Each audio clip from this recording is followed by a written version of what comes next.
चरण दृष्टी विठेवरी साजिरी, ते ते माझे हरी वृत्ती रावो आणि कण लगे माईक पदार्थ, ते ते माझे अर्थ नको देवा.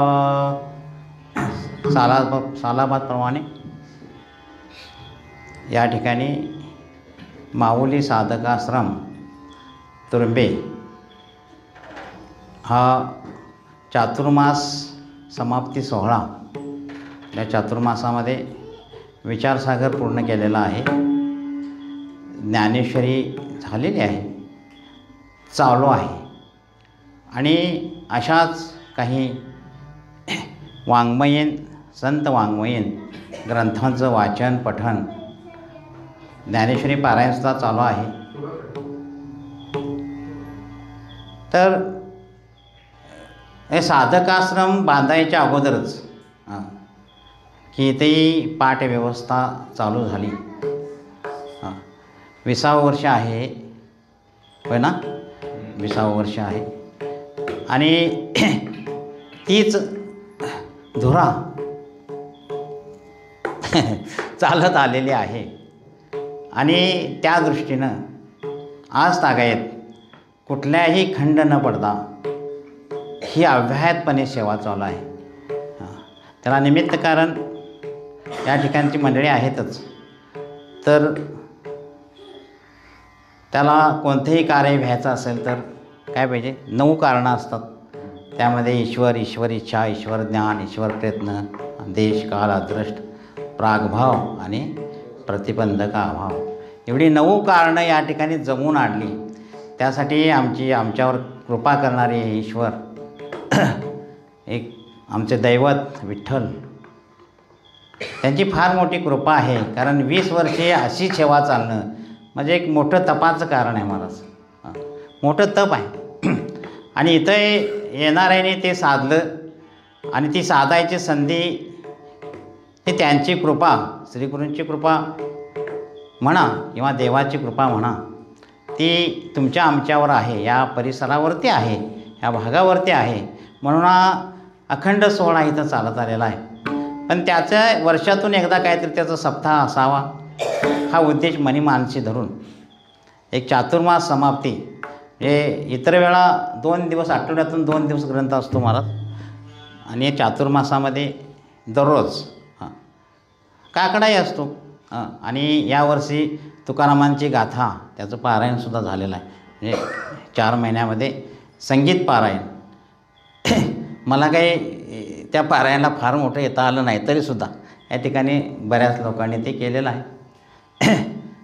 म्हणजे भाग्य आहे. आणि भाग्य असल्याशिवाय अशी सेवा मिळत नाही. सेवा मिळते महाराज फार मोठ्या सप्त्यामध्ये. सप्ताह मोठा असतो, नावानं मोठा असतो, काय स्वरूपानं मोठा असतो मला माहीत नाही. पण मोठ्या सप्त्यामध्ये अनेक मोठे मी जाणार, मी सेवा करणार, मी सेवा करणार म्हणून लोक जात असतात. पण चतुप्रस्थ ब्राह्मणासारखे कुठेतरी त्या साखरे महाराजांनी सांगितल्यासारखे त्या मोठ्या वाऱ्यामध्ये एक पंथी विजायला लागलेली आहे. आणि त्या विजायला लागलेल्या पंथीला आधार म्हणून एक फाटकाच पदर त्या माऊलीनं धरलेला आहे. तसा त्या फाटक्या पदरातून ती वाद जिवंत ठेवलेली आहे. मला कौतुक वाटतं, आमचंच बरं का, वाटावं हे सुद्धा चांगलं आहे. कारण महाराज म्हणतात कौतुक वाटे, एवढं काही मोठं नाही आम्हाला म्हणायचं आहे. पण 20 वर्षे एवढी सेवा चालणं म्हणजे मला जरा मोठंच वाटतं. तुमचं काय मत असेल ते असो महाराज, पण ही सेवा अव्याहत चाललेली आहे. इथं या ठिकाणी मुख्य म्हणून सेवक गुरुजी असतील, त्यांचे सहकार्य असतील, त्यांनी ही सेवा अशीच पुढं तुम्ही आम्ही खेळीमेळी गदारोळे आनंदी या न्यायानं पुढं चालवावी. मग कुणाचं काय असेल ते चालवणार आहेत. म्हणजे त्यांची इच्छा तरी आहे. संकल्प तसा असावा लागतो, परमार्थात संकल्प करावा लागतो. आणि संसारात संकल्प करण्याची काही गरज नसते. संसारातील संकल्प कडला जातीलच असं नाही, पण परमार्थातील जातील मी म्हणतोय. का तर सत्य संकल्पाचा दाता नारायण सहाय्य करतो, लक्षात घ्या. आणि तो परीक्षाही घेतो. त्याने परीक्षाही आमची घेतली आहे. हां, तुम्हाला माहिती आहे, मला माहिती आहे. आणि त्या परीक्षेतून सुद्धा आम्ही पास झालो का नापास झालो हे आम्हालाही माहिती आहे. आणि आज या ठिकाणी हे एक रोप लावावं आणि त्याचा वेल जाईल गगनावरती महाराज, पण हळूहळू मोठा व्हायला लागला एवढं तरी नक्की. आणि तो मोठा व्हावा अशी इच्छा प्रगट सुरुवातीलाच करतो, कारण हा अभंगी मागणीपर आहे. आणि म्हणून मी सुद्धा मागतो देवाकडं की हे चालावं. आणि तेव्हा हे जर परमार्थ चालला तरच तुझं गुणगान आहे, नाही तर संसारात कुठं तुझं गुणगान आहे. संसारात काय आहे, संसाराचंच गुणगान आहे. आणि इथं मात्र इथं गुणगान कोणाचं आहे, वारकऱ्याचं आहे. आणि कोणाचं आहे, तर ते देवाचं आहे. आमचं दैवत जे पांडुरंग आहे ते विठ्ठल आहे. जय जय वो सुद्धे, मग अशी महाराजांनी उभी घेतली. जय जय वो सुद्धे उदारे प्रसिद्धी अनवरत आनंदे वर्षतीये. आनंद असा वर्षाव करणारे असे कोण असतील तर ते कोण आहेत, श्री गुरु आहेत. आणि तेच पवित्र आहेत. पवित्र सोवळी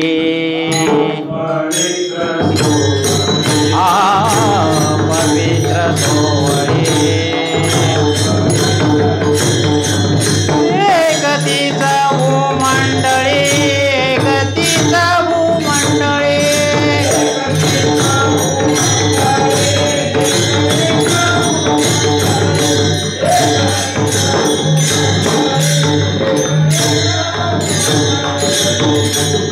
त्यांना देव आवडतो अशी एक वेगळी जात आहे.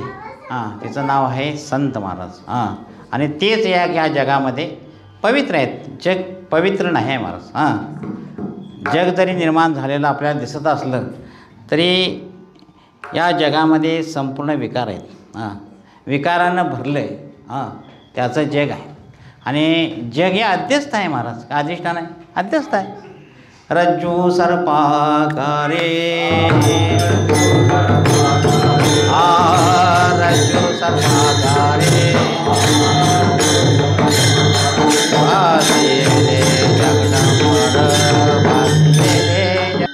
म्हणायचं नाही. रज्जू सर्पाकारे भासेले जगदंबर. आता रज्जू सर्पाकारे म्हणण्यामध्ये महाराजांचं अभंग आहे. महाराजांचे अभंग ज्याचा जसा भाव असेल त्याच्यासाठी ते आपण बऱ्याच वेळा चर्चा केली. की तुकाराम महाराजांची जी गाथा आहे त्या तुकाराम गाथेचं जे वैशिष्ट्य असं आहे, सगळं वैशिष्ट्य आता मी सांगित बसत नाही, कारण ते सांगण्यासारखंही नाही आणि मलाही करता येणार नाही. पण एक वाक्य त्यांच्याबद्दल सांगून आपण पुढे जाऊ. आपण बऱ्याच वेळा चिंतन करण्याचा प्रयत्न केलेला आहे. तर ज्याचा जसा भाव असेल त्याच्यासाठी तो एक तरी अभंग गाथ्यामध्ये आहे, एवढंच मला सांगायचं.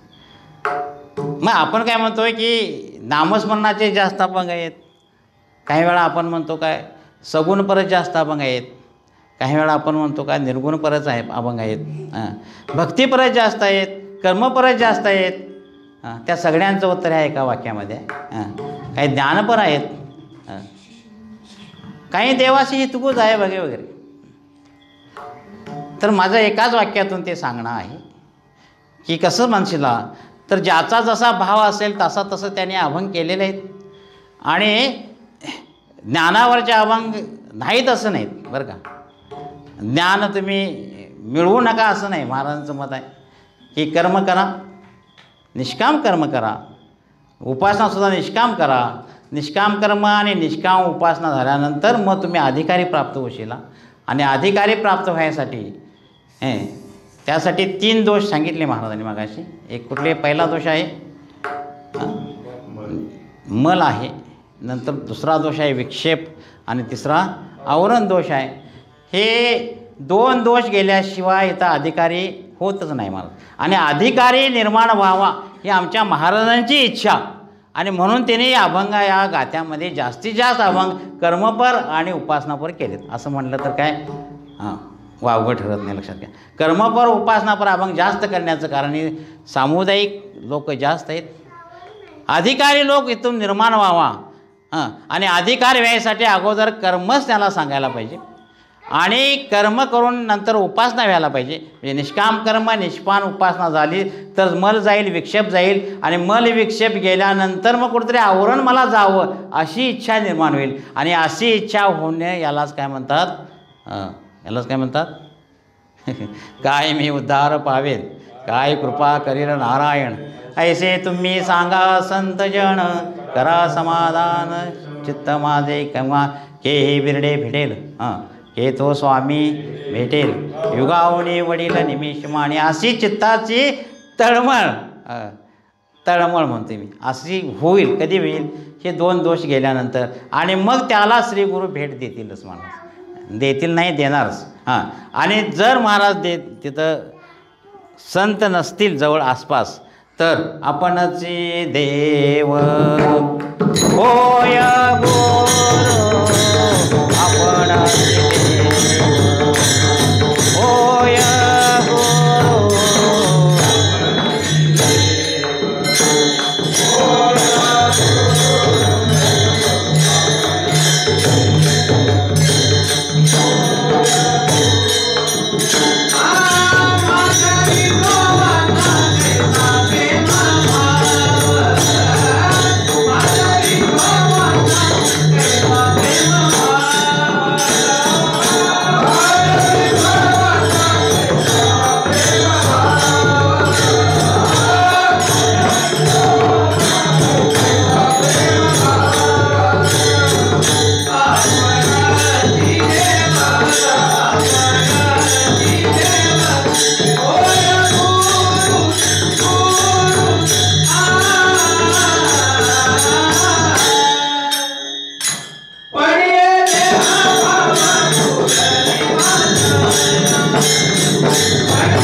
देव वेगळा आणि गुरु वेगळं असं कीर्तन नाही माझं आजचं.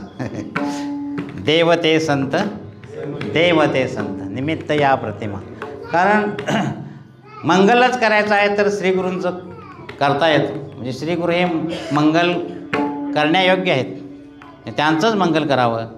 आणि देवसुद्धा मांगलिक आहे. देवाचंसुद्धा ओम नमो जय आद्या वेद प्रतिपाद्या जय जय स्वसंवेद्या आत्मरूपा असा तो देव कसा आहे, मंगल करण्यास योग्य आहे.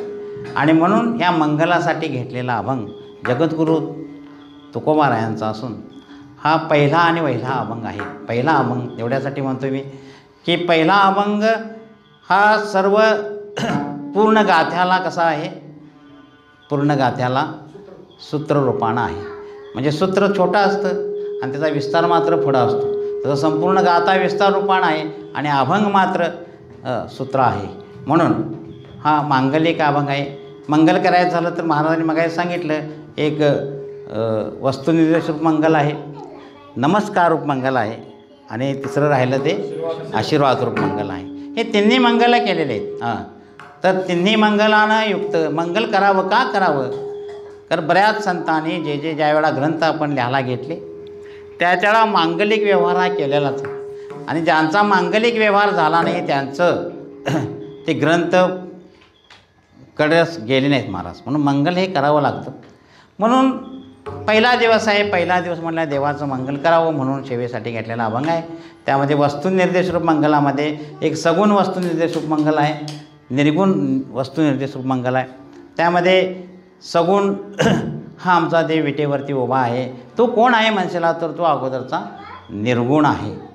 निर्गुण स्वरूपातून तो आम्ही ज्या वेळा ते त्यांचं वर्णन केलं मगाशी की तो कसा आहे, देव ते संत, देव ते संत. त्यामध्ये तो देव सगुण स्वरूपाचाच घ्यावा लागतो.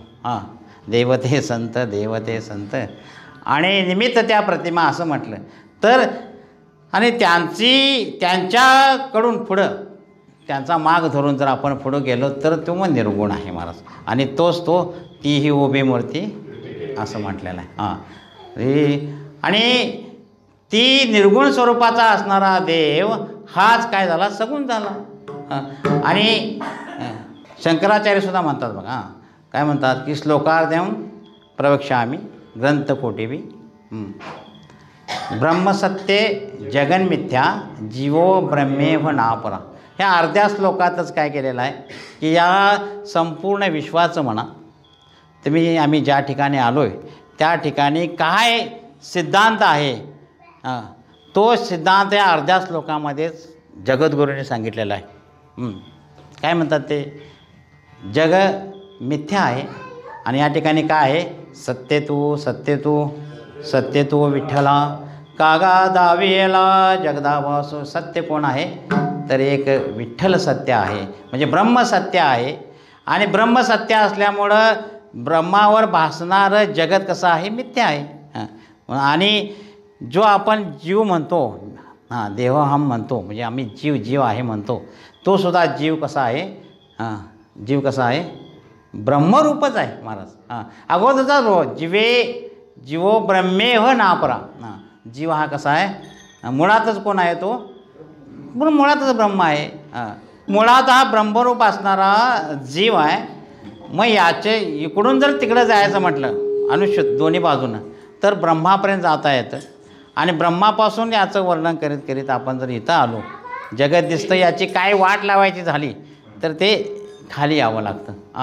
मग जगत भासतं आहे, मग ते कसं आहे याचा जर विचार करायचा झाला तर ते मगाशी मी सांगून गेलो तुम्हाला, हे अध्यस्त पदार्थ आहेत. आणि हे अध्यस्त पदार्थ कसं असतात, अधिष्ठान रूप असतात. अध्यस्त पदार्थ अधिष्ठान रूप असतात.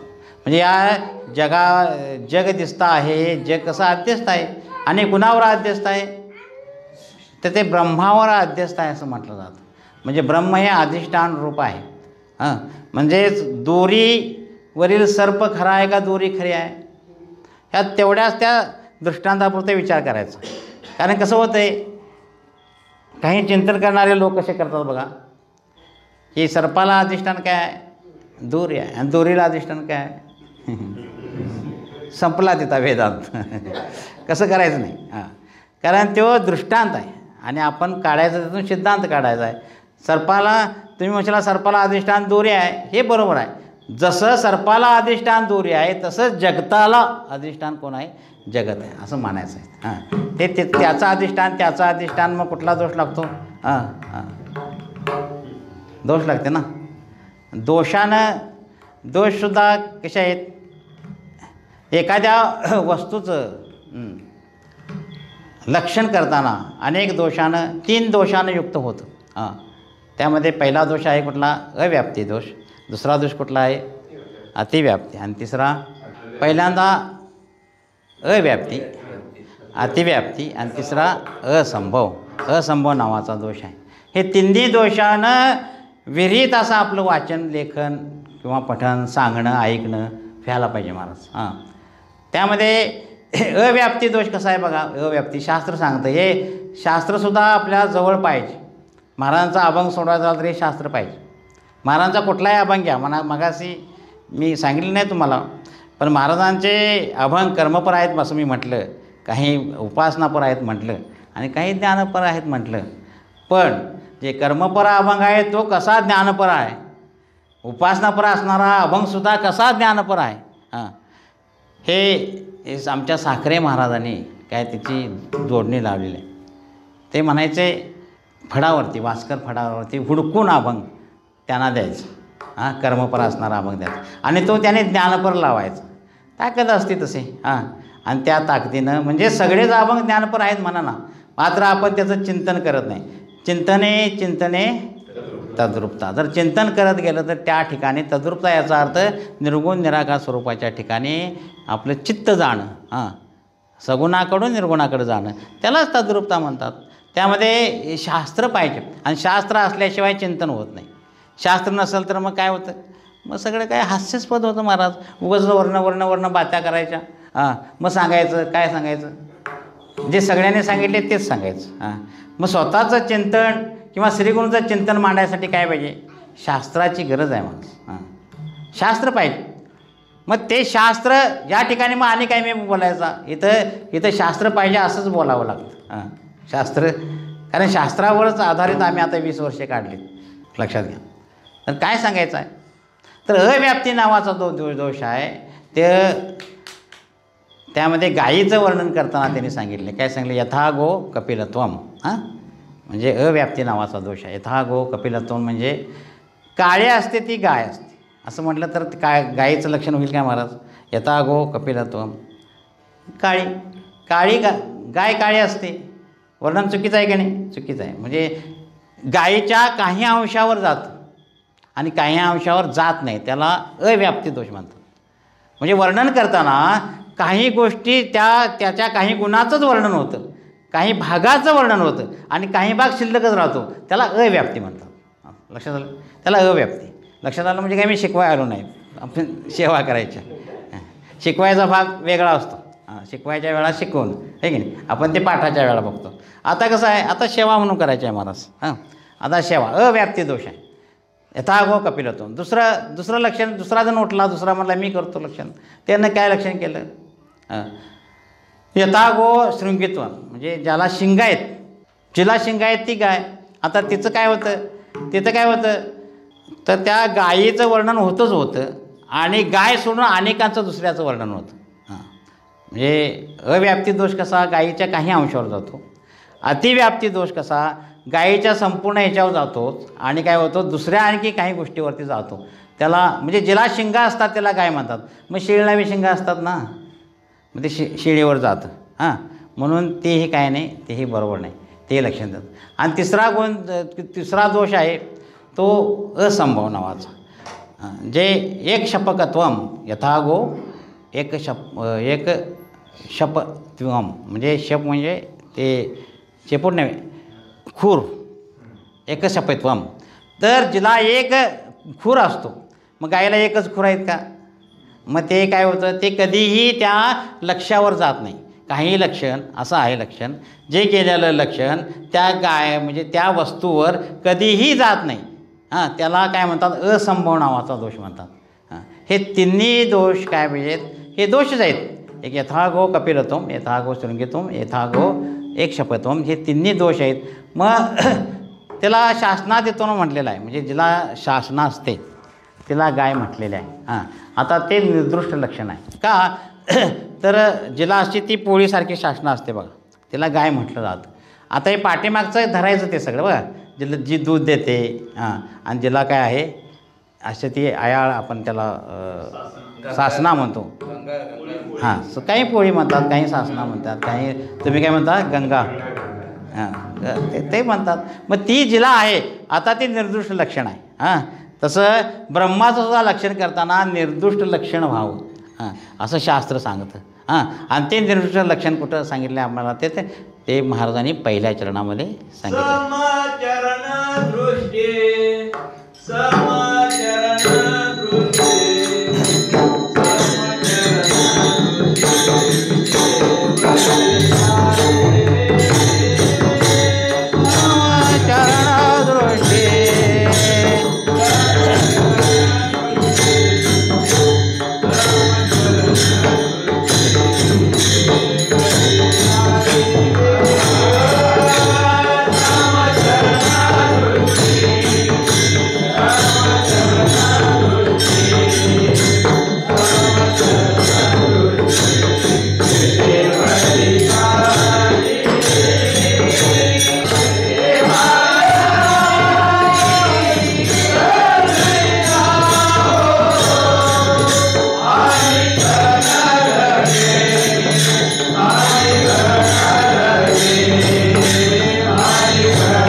आमचा जो देव आहे तो समचरणावरती आहे, म्हणजे त्याचं पाय सम आहेत. समचरण म्हणण्यामध्ये सगुणसुद्धा अर्थ आहे आणि निर्गुणसुद्धा अर्थ आहे. म्हणजे स्वरूप लक्षणी आहे मग सांगितल्याप्रमाणे लक्षण करताना ते स्वरूप लक्षणी आहे आणि तटस्थ लक्षणी आहे. तो समचरण आहे. समचरणावरती उभा आहे, विटेवरती उभा आहे, त्याचे हात कमरेवरती आहे, तटस्थ लक्षण आहे. तटस्थ ते ध्यान विटेवर म्हणजे तटस्थ लक्षण आहे. तसंच तो समचरण आहे म्हणजे त्याचं पाय समचरण सम आहे. त्याचा अर्थ त्याचा असा देतो काय की तो सर्वावरती कसा करतो आहे, समरूपाणा आहे. समरूपाणा आहे म्हणजे सगळ्यांच्या एरवी सर्वांच्या हृदय दिसे मी अमुका आहे ऐशी बुद्धी स्फुरे अहर्निशी ती वस्तुगा मी असं म्हटलेलं आहे. याचा अर्थ तो सर्वांच्या हृदयामध्ये आहे. एक आत्मा म्हणून तो एकच आहे. पुरुषांच्या ठिकाणी आत्मा आणि स्त्रीच्या ठिकाणी आत्मी आहे का नाही, सर्वांच्या ठिकाणी एकच आहे तो. आणि तो एकमेव अद्वितीय असं ब्रह्म सर्वांच्या ठिकाणी ओतप्रोत असं भरलेलं आहे. सर्वांच्या हृदयामध्ये आहे का सगळीकडे भरलेला आहे. विठ्ठल विस्तारला जनी विठ्ठल विस्तारला जनी विठ्ठल विस्तारला जनी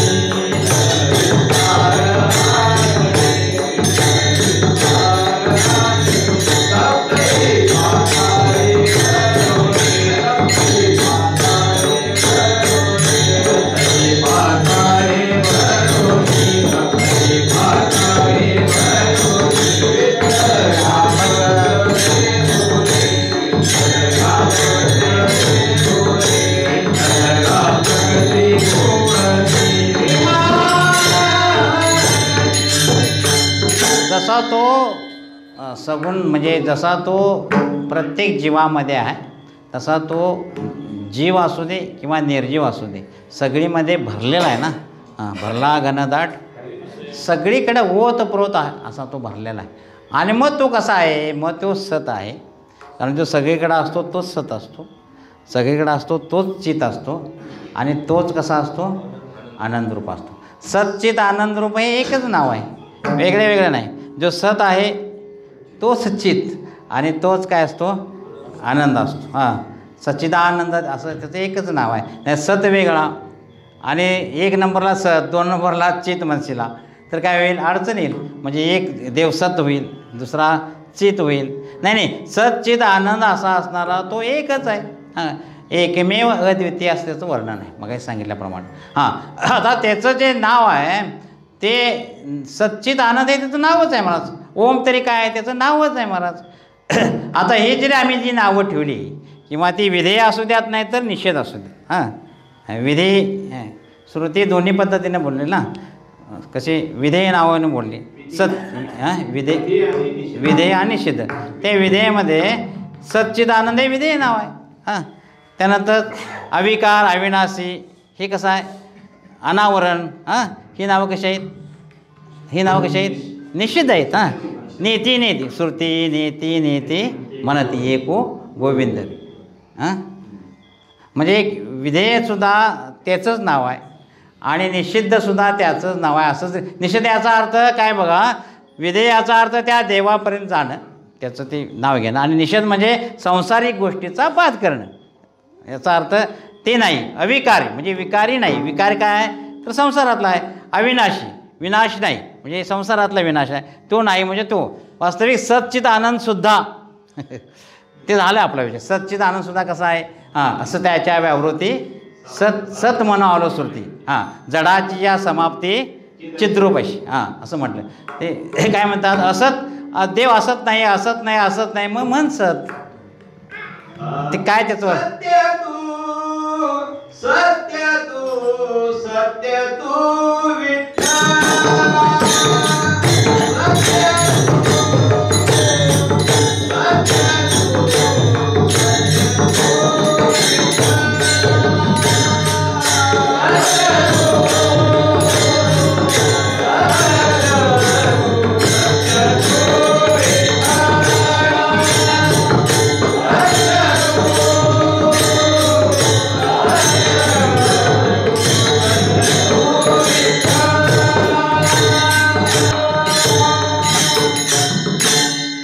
याचा अर्थ तो सत्यच आहे. तिन्ही कालामध्ये सत्य आहे. सत्य तू म्हणण्यामध्ये 3 वेळा त्रिवार ज्यावेळा आम्ही म्हटलं जातं त्यावेळा तो केवळ सत्य असतो. म्हणून पूर्वी होता, आताही आहे आणि पुढेही राहणार आहे. म्हणजे या जगामध्ये एक कोण आहे? देवच सत्य आहे. इतर म्हणजे दिसतो संसार तो कसा? तो नाही आधी अंती अवसानी. तो पूर्वी नव्हता, आता आम्ही ज्या वेळा बघतो त्यावेळा आणि पुढंसुद्धा असणार नाही. ज्यावेळा म्हणजे ज्यावेळा बंधाची गोष्ट अशी आहे महाराज, ज्यावेळा आम्ही म्हणजे बंद काळातसुद्धा तो पदार्थ नसतो. बंद काळामध्ये तो नसतो. त्याला कसं म्हटलं म्हणजे पूर्वी होता नव्हता म्हटलं आणि पुढेही होणार नाही, पण आत्ता तरी दिसतोय ना असं म्हणशीला तर आत्तासुद्धा ती साप जो आहे तो आत्तासुद्धा साप नाही आहे. तर ते काय आहे? ती दोरीच आहे. तसं आतासुद्धा हे जगत नाही आहे अशी आमची काय व्हायला पाहिजे? धारणा व्हायला पाहिजे. अशी आमची भक्ती वाढायला पाहिजे, असं आमचं ज्ञान व्हायला पाहिजे महाराज. आणि तरच काय या जगाचे आपल्याला काय होते व्यवस्थितरित्या त्याच्याच अधिष्ठानावरती काय करता येईल? देवाचं अधिष्ठानाचं ज्ञान झाल्यानंतर अध्यस्त पदार्थ काय होतात? अधिष्ठान रूप होतात त्याच पद्धतीनं. आता यामध्ये एक सांगायसारखी गोष्ट अशी आहे, ती असे आहे, ती सांगतो. देवाचं नाव मगाशी मी म्हटलं तसं ते ओम आहे, तसं देवाचं नाव आहे. तसं सच्चित आनंदी ते नावच आहे. मग जर देवाचं नाव आणि एके ठिकाणी काय म्हणतात माऊली? नाम रूप संबंधू जाती क्रिया भेदू आकाराशीच प्रवादू वस्तूशी नाही. हे जरी बरोबर असलं तरी अशी एक शंका येते, शंका उपस्थित केली बघा. जर नाम रूप संबंध म्हणजे नाम खोटा आहे थोडक्यात, नाम देवाला नाम नाही थोडक्यात, रूप नाही, रूप संबंध नाही, जाती नाही, क्रिया नाही, भेद नाही, असं जर असेल पण देवाचं नाव आम्ही घेतो का नाही मग? आणि देवाच्या नामानं आमचा उद्धार होतो का नाही मग? मुखी नाम हाती मोक्ष ऐशी साक्ष बहुतांची म्हटलं, एकाची नाही. म्हणजे देव मग जर देवाच हे जर नाव जर खोटा असेल, जर देवाला नाम लागत नसेल तर मुक्त कसं आम्ही होणार? अडचण आहे ना, सोडवायला पाहिजे, सोडवायला पाहिजे. तर कसं सोडवता येईल? तर त्याची एक अशी प्रक्रिया आहे महाराज, सांगतो थोडक्यात पुढे जातो आपण. तर एखाद्या पदार्थाचं आम्ही नाव घेतो, ही नामरूप संबंधू जाती क्रिया वेदू आकाराशी प्रवादू वस्तूशी नाही, वस्तुनाम परमात्मा, परमात्म्याला नाम लागत नाही. मग देवाच्या नावानं आम्ही कसं मुक्त होणार? तर त्याची प्रक्रिया थोडक्यात सांगतो आणि ती महत्त्वाची प्रक्रिया आहे की ज्यावेळा या आपण माईकचं नाव घेतो त्यावेळा माईक अध्यस्थ आहे का अधिष्ठान आहे? सर्वांना माहीत आहे. अधिष्ठान आहे. एखाद्या वस्तूचं नाव घेतलं, समजा मृदंग अध्यस्थ आहे का अधिष्ठान आहे? अध्यस्थच आहे महाराज. आणि त्याला अधिष्ठान कोण आहे? अधिष्ठान एक ब्रह्मच अधिष्ठान आहे. या जगातल्या सर्व गोष्टीला, सर्व जी आपल्याला जी वस्तू दिसते त्या सर्व वस्तूला अधिष्ठान कोण आहे? एकमेव एक देव आहे. एक ब्रह्मच आहे अधिष्ठान महाराज, दुसरा अधिष्ठान नाही, दुसरा अधिष्ठान होऊ शकत नाही.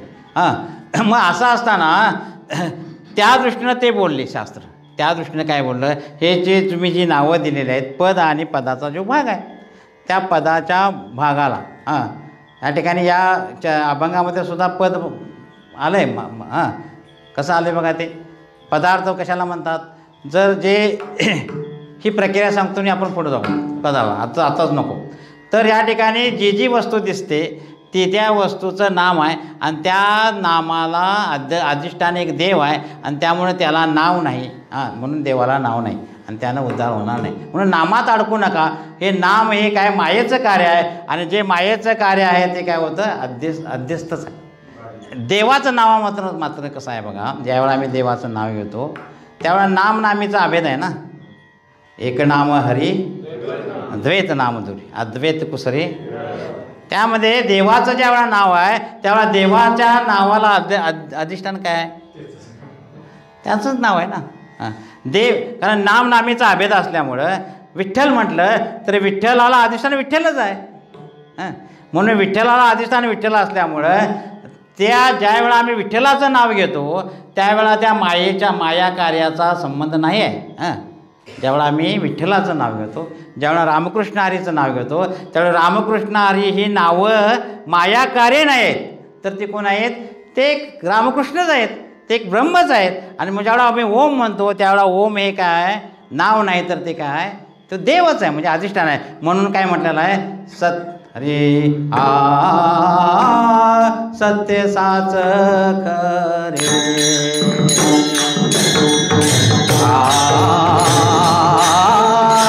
सत्य साच खरे, तुटती बंधने. म्हणून ते सत्य आहे. सत्य आहे म्हणजे सत्यच आहे, त्रिकालावादी सत्य आहे. साच म्हणजे सत्यच आहे आणि खरं म्हणजे खरंच आहे. काय खरं आहे?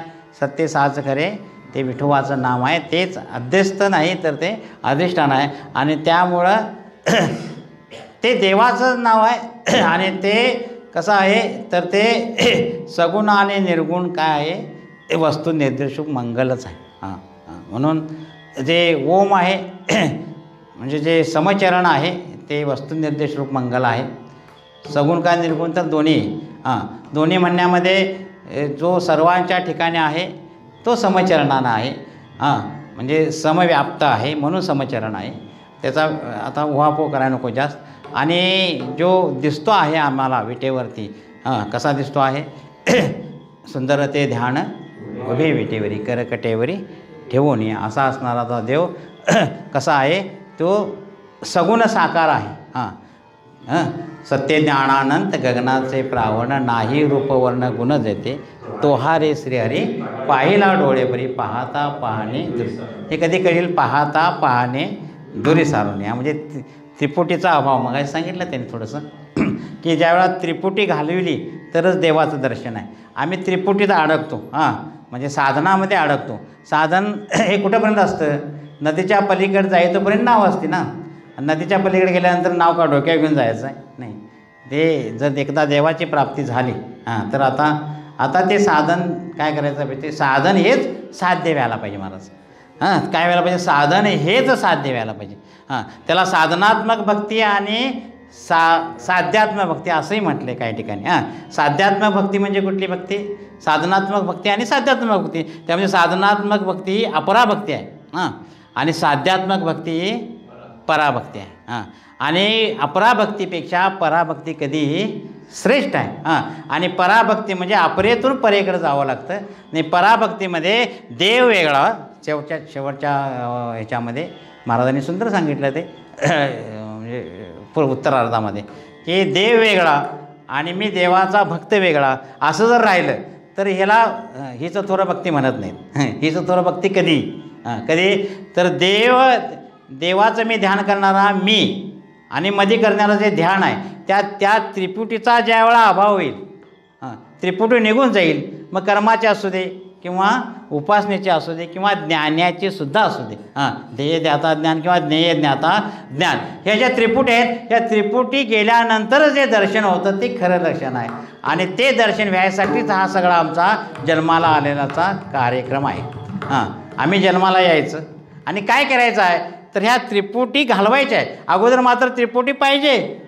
आणि ते त्रिपुटीचं ध्यान करता करता करता अशी एक वेळ यायला पाहिजे, अशी एक क्षण यायला पाहिजे की काय वेळाला पाहिजे मी तत्त्वमासीसुद्धा ही काय गुरु सांगतात, काय सांगतात, तत्त्वमासीचा बोध देतात. मग तत्त्वमासीचा ज्यावेळा बोध दिला जातो त्यावेळा ते तू आहेस म्हणणं सुद्धा तिथं मागं पडतं, कमी पडतं. का कमी पडतं म्हणशीला तर हे सुद्धा कसं आहे, शब्दज्ञान आहे आणि शब्दज्ञानाचंच परोक्ष ज्ञान आहे. म्हणजे शब्दज्ञान म्हणजेच परोक्ष ज्ञान आहे आणि या परोक्ष ज्ञानाचंच अप्रोक्षता व्हायला पाहिजे. आणि ज्यावेळा अप्रोक्षत्व होईल त्यावेळासुद्धा अजून कुठेतरी कमी पडतं आहे आणि त्यावेळेला काय व्हायला पाहिजे, दृढ अप्रोक्ष ज्ञान व्हायला पाहिजे. आणि दृढ अप्रोक्ष ज्ञान म्हणजेच तत्त्वमासीचा बोध, म्हणजे मी देव आहे याची जाणीवसुद्धा निघून गेली पाहिजे. वर्म ते एक आहे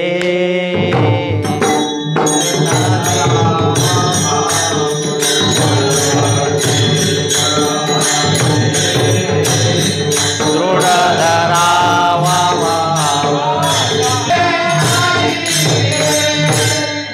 इथं जाणीवसुद्धा नागवण आहे. म्हणजे कोणती जाणीव, अहम ब्रह्मास्मी. हे अहम ब्रह्मास्मी ही जाणीवसुद्धा तिथं निघून गेली आणि त्यावेळा दर्शन आहे. आम्ही म्हणतो पंढरपूरला जातो 4 वेळा 5 वेळा दर्शन घेऊन येतो. कुठलं दर्शन, हे दर्शन आहे. ज्यावेळा त्रिपुटीचा अभाव होऊन ज्यावेळा जाणीव निघून जाईल ज्या वेळा जीवपणाचे त्रासे यावया आपुल्या जसे शिव ही मुहूर्त पुसे जया जो शिव्याते. मगाशी त्यांनी सांगितलं त्यामध्ये द्यावं लागतं. श्रीगुरूसुद्धा घेतात आपल्याकडून. काय घेतात तर ते जीव घेतात. शंकराचं सांगितलं त्यांनी, त्याच्या पुढचं सांगितलं तुम्ही, चांगलं सांगितलं, त्याबद्दल अडचण नाही. पण ते काय घेतात, शंकर काय मारतात तर जीव मारतात. आणि परमार्थामध्ये जीव हा मारावा लागतो. जीवपणाचे त्रासे म्हटलं ना, म्हणजे जीव म्हणजेच आपल्यामध्ये असणारा जो सूक्ष्मदेह आहे त्या सूक्ष्म शरीराचा बादच महाराज करावा लागतो. आणि बाद करणं म्हणजेच काय करायचं, बाद निश्चय करायचं. म्हणजे ते नाही, ज्या वेळा मी मन नाही, मी बुद्धी नाही, चित्त नाही, अहंकार नाही वगैरे वगैरे, मी पंचज्ञानेंद्रिय नाही, पंचकर्मेंद्रिय नाही, हेच जीवपणाचा त्रास, हे सगळं सांगितलं नाही मी, तुम्हाला माहिती आहे सगळ्यांना.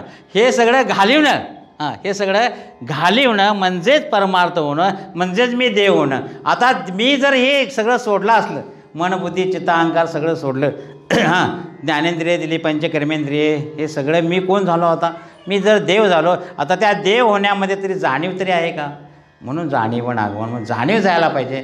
आणि जाणीव गेल्यानंतर मग तू महाराजांचा अभंग कळेल. कुठला, समचरण दृष्टी विठेवरी साजेरी तेथे माझी हरी वृत्ती राहो. त्या पायाच्या ठिकाणी माझी जर वृत्ती राहिली अखंडितपणे तरच हे समजतं, म्हणून वृत्ती राहो म्हटलं. तिथं वृत्तीबद्दल म्हणजे अंतःकरणाची वृत्ती ही बाहेर न घालता आत घालावी असं म्हटलं. आत घालावी म्हणजेच कुठं देव आत आहे, लक्षात घ्या. आणि म्हणून ती वृत्ती काय करायची, आतल्या देवाला वाहायची, म्हणजेच बाहेर असणारा जो विठ्ठल आहे त्याच्या ठिकाणी पायावरती ठेवली. दोन्हीचा अर्थ एकच आहे तो. वेळ नाही आपल्याला, पुढं जायचं आहे. तेथे माझ्या हरी वृत्तीर अनेक न लगे माईक पदार्थ. आता देवा ह्या तुझ्या पायाशिवाय, किंवा देवा तू जे आहेस, देवाचं पाय घ्या किंवा देव घ्या, यामध्ये कसा आहे तो, तेथे माझी हरी वृत्ती राहावी, म्हणजे त्या जो विठ्ठल आहे त्या विठ्ठलाच्या ठिकाणी माझी वृत्ती राहू दे, किंवा विठ्ठलाच्या पायावर माझी वृत्ती राहावी, दोन्हीही घ्या. तिथं वृत्ती जर माझी राहिली तर माझी आता वृत्ती डळमळीत होणार नाही, तर वृत्तीच काय होईल, वृत्तीच देव होऊन जाईल. आणि याच्यापेक्षा मग तू काहीतरी मला द्यायचा पडशील, ते देऊ नकोस. का तर ते कसे पदार्थ आहेत,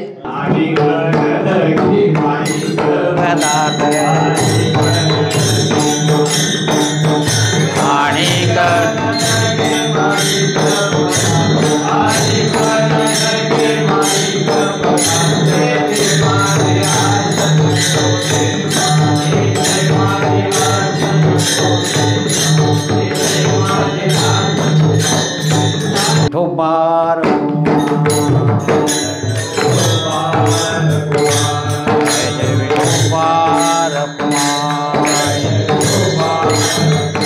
बोला पुंडलिक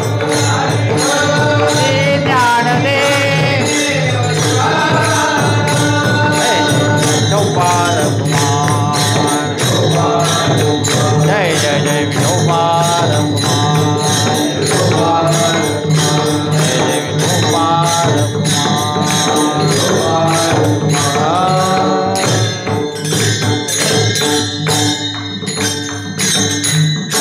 समचरण दृष्टी विठेवरी साजिरी तेथे माझे हरी वृत्ती राहो अनेक न लगे माईक पदार्थ तेथे माझे अर्थ नको देवा. देवा तुझ्यापेक्षा किंवा तुझ्याशिवाय सगुण असू दे किंवा निर्गुण असू दे, सगुण तेच निर्गुण आहे बरं का. तुझं सगुण म्हणू की निर्गुण रे, सगुण निर्गुण एकू.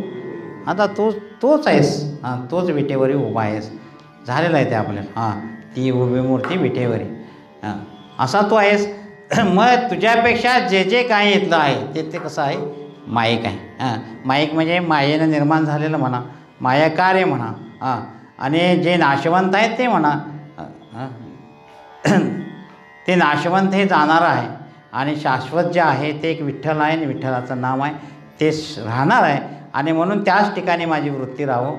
जे नाशवंत आहे ते जाणार आहे, त्याचा स्वभावता नाश आहे, त्यानंतर आश्रय नाश आहे, आणि त्यानंतर परता नाश आहे. तिन्ही नाश आहे महाराज, एकच नाश नाही.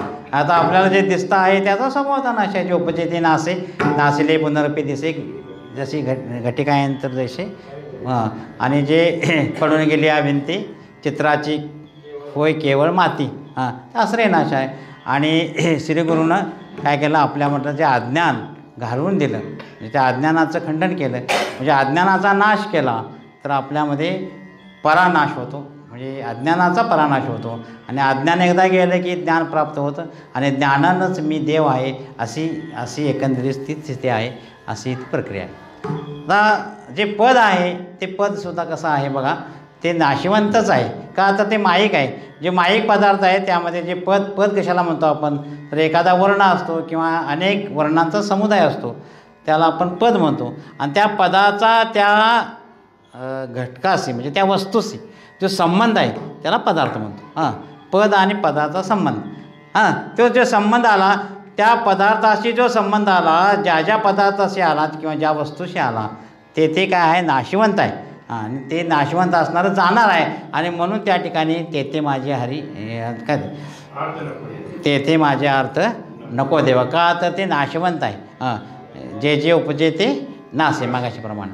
हे जर माईक आहे तर अमाईक कोण आहे माने, तुकाराम महाराजांनी माईक हा शब्द हुडकून काढला आहे. माईक आहेत म्हणजे मायानं, मग अमाईक कोणतरी आहे, मग अमाईक कोण आहे, अमाईक कोण आहे, सरळ आलं ते. एक जर माईकाचा जर आपण घालवलं, व्यत्यय केला तर काय राहतं, शिल्लक. जे शिल्लक राहतं तेच ते राहतं. तेच विटेवरती उभं आहे, ते अमाईक आहे. कळलं का, ते अमाईक आहे. आणि संतांनासुद्धा जे संतांचे जे संत आहेत ते संतसुद्धा कसे आहेत, जशी लक्षणं देवाचे आहेत तशीच लक्षणं कुणाचे आहेत, संतांचे आहेत. मागाशी प्रवचनात सांगितलं तशीच आहेत. माऊलीसुद्धा काय म्हणते बघा, यदाक्षरम अनाख्यम आनंदम अजम अव्ययम श्री गुरु निवृत्तीनाथेती. जेव्हा पहिल्या श्लोकामध्ये, अमृत अनुभवाच्या पहिल्या श्लोकामध्ये कसं यदा अक्षरम, जे कसं आहे अक्षरम आहे, जे क्षर पावत नाही ते अक्षर. अनाख्यम, अनाख्य म्हणजे कसं आहे, त्याला जन्म आहे का. आनंदम, आनंदम म्हणजे मग हे झाले आनंदम. अजम, अव्ययम, अव्ययम म्हणजे नाश पावणं, ते नाश पावणार आहे काय, असा असणारा ते श्रीगुरू, ते कसं आहे, तेच लक्षण कुणाचं आहे, देवाचं आहे. आणि तोच देव कसा आहेस, ते विटेवर उभा आहेत, म्हणून माझी वृत्ती त्या ठिकाणी राहू दे. आणि याच्यापेक्षा जे काही पदार्थ आहेत ते नाशवंत आहेत, देहा नाशवंत आहे, तो जाणार आहे. जाणार असणाऱ्या त्या ठिकाणी जे मग बंगला आहे, गाड्या आहे, पैसा आहे, धन आहे, त्याच्या ठिकाणी अनेक दोष आहेत. पहिला दोष सांगितला आपण मगाशी सांगून गेलो कुठला, की या अर्थाच्या ठिकाणी अनेक दोष आहेत, 4-5 दोष आहेत. त्याचं वर्णन चालते ना, 10 मिनटं पुढे गेलं तर चालं. तर ते नाश आहेत त्याच्यामध्ये, परतानाश परानाश ते झाला एक नाश आहे. म्हणजे जे उत्पन्न होणार आहे ते नाशवंत आहे. दुसरा काय त्याच्यामध्ये नाश आहे मनुष्याला, म्हणजे दुसरा काय त्याच्यामध्ये विकार आहे मनुष्याला, तर त्याला सातिशत्व आहे. विषयाच्या ठिकाणी सातिशत्व आहे. सातिशत्व म्हणजे आपल्याला पहिलं सुरुवातीला आम्ही लहान असताना आम्हाला वाटतं आम्हाला सायकल मारावी हवी, ठीक नाही. थोडं तर बरं वाटलं सायकल मारायला आल्यावर. नंतर काय झालं, आता आम्हाला मोटरसायकल मारावी हवी. नंतर काय झालं, आम्हाला मोठी गाडी अशी मारावी हवी. मग स्वप्न आम्ही रंगवतो, स्वप्नात येतं. म्हणजे आपली जी वृत्ती आहे ती वृत्ती त्या सायकलीवर राहिली काय, पुढं वाढत जाते ना. ते दगड फोडायचं होतं बघा, ते आम्हाला एक गोष्ट म्हणजे एक धडा होता आम्हाला, ते आता तुम्हाला नाही आता अलीकडचं ते सांगत नाही मी आता थोडक्यात. ते दगड फोड्या कसा होता ते दगड फोडिता. मग त्याला देवदूत प्रसन्न झाला, एकाच मिनटात सांगायचा प्रयत्न करतो आहे. मग देवदूत तुला काय कोण होणार तू, तर मला म्हणला मी गरीब आहे, तर मला काय दे देवा, तर मला सावकारकी दे. मग सावकार झाला. मग सावकारचा राजा पुढून निघाला, मला तर सावकारकी नको, मला काय दे, राजाचं वादे. मग राजा झाल्यानंतर मग काय झालं, पाऊस पडायला त्या राज्यावर पाऊस पडल्यानंतर मला काय करून, मला आता मेघराजा कर, म्हणजे पाऊस झाला.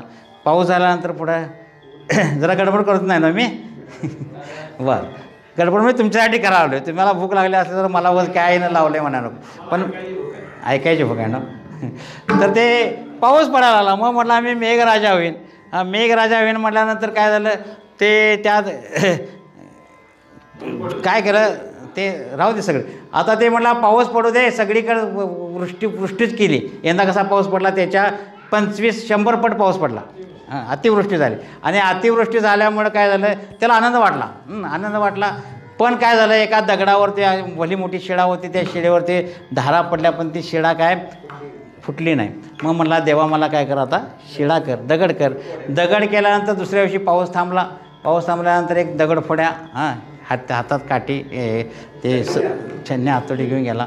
आणि घेऊन गेल्यानंतर मग ते दगड म्हणाला देवा मला पूर्वी होता तसा, कारण आता काय होणार आहे, ते दगड फोडणार आहे ना. तसे ती वृत्ती राहत नाही, म्हणजे सातिशत्व आहे. आपल्या मनामध्ये काय होतं, इच्छा वाढत जातात, त्याला सातिशत्व म्हणतात.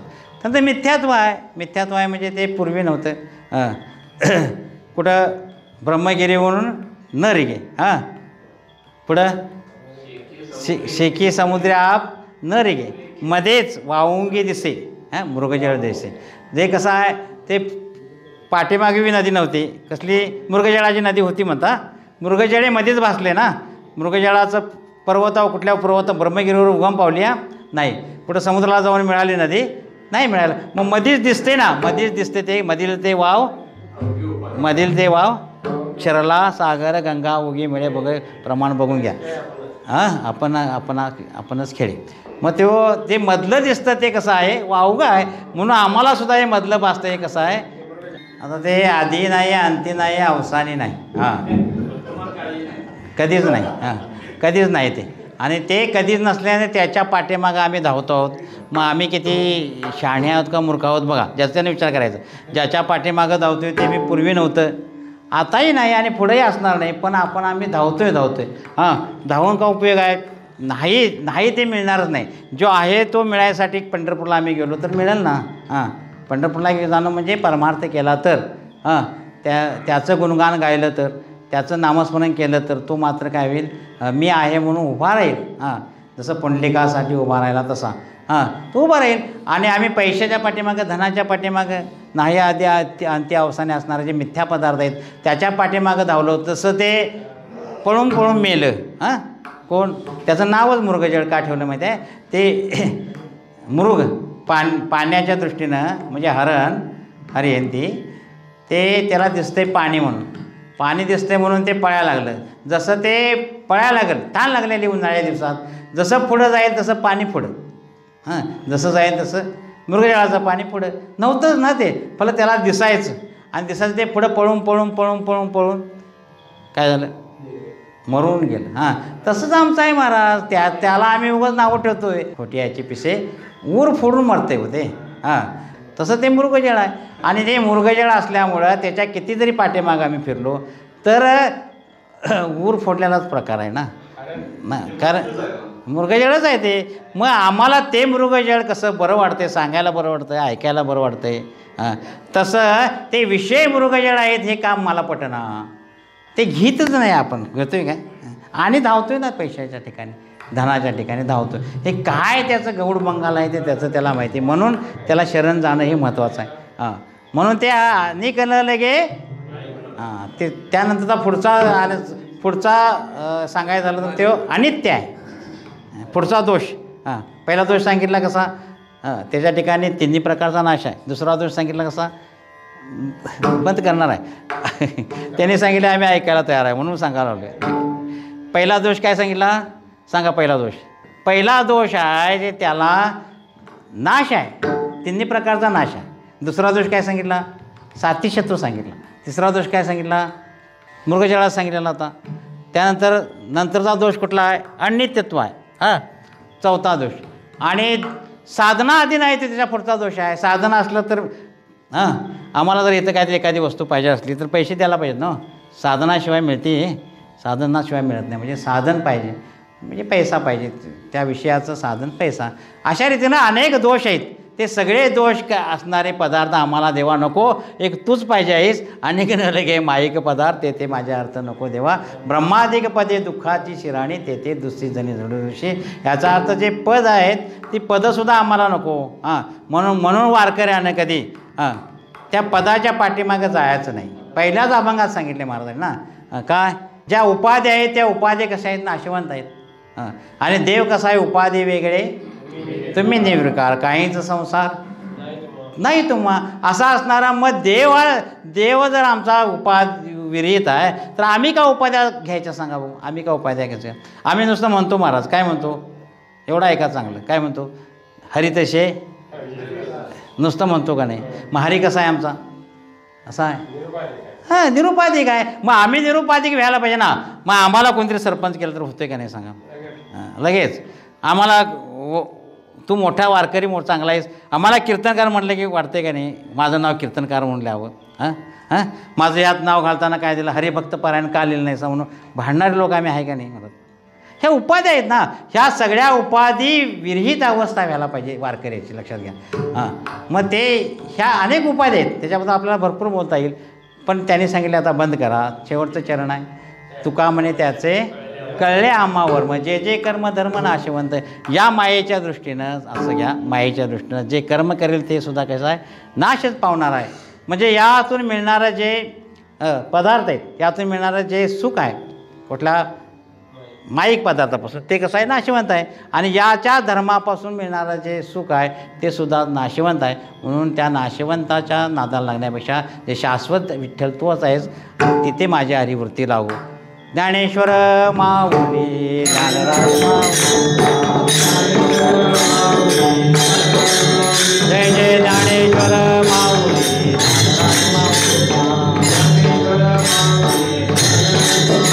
बोला कुंडलिक वसवाई श्री ज्ञानदेव ज्ञानेश्वर माऊली ज्ञानराज माऊली.